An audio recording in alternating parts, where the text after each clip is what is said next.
ఎన్నికల్లో పోటీ చేసి గెలవడానికి అన్ని పార్టీలకు సమాన అవకాశం కల్పించేందుకు ప్రవర్తన నియమావళి తప్పనిసరి అని ఎన్నికల సంఘం పేర్కొంది. ఎన్నికల ప్రవర్తన నియమావళిని అమలు చేయడం వల్ల అభివృద్ధి పథకాలు దెబ్బతినకుండా ఉండాలంటే ఒకే దేశం ఒకే ఎన్నికల ప్రణాళిక అవసరమని కేంద్ర ప్రభుత్వం పేర్కొంది. ఎన్నికల నిర్వహణలో చాలా ఖర్చుతో పాటు సమయం వృధా అవుతుందని కేంద్ర ప్రభుత్వం పేర్కొంది. అంతేకాకుండా ఎన్నికల సమయంలో ఎన్నికల ప్రవర్తన నియమావళిని ఎన్నికల సంఘం అమలు చేస్తోంది. నిబంధనలు అమలు ప్రభుత్వం సేవలపై కూడా ప్రభుత్వం ప్రభావం చూపుతోంది. వీటిని అరికట్టాలంటే లోక్సభ అసెంబ్లీలకు ఒకేసారి ఎన్నికలు నిర్వహించాలని అవసరం ఏర్పడింది.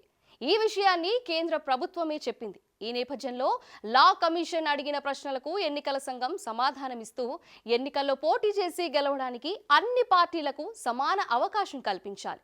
అందుకు ఎన్నికల ప్రవర్తన నియమావళిని అమలు చేయాలన్నారు. ఎన్నికలు స్వేచ్ఛగా నిష్పక్షపాతంగా జరగాలని, నమ్మకమైన ఫలితాలను పొందడంలో ప్రవర్తన నియమాలు ముఖ్యమైన పాత్ర పోషిస్తాయి అంటూ ఎన్నికల కమిషన్ చెప్పింది.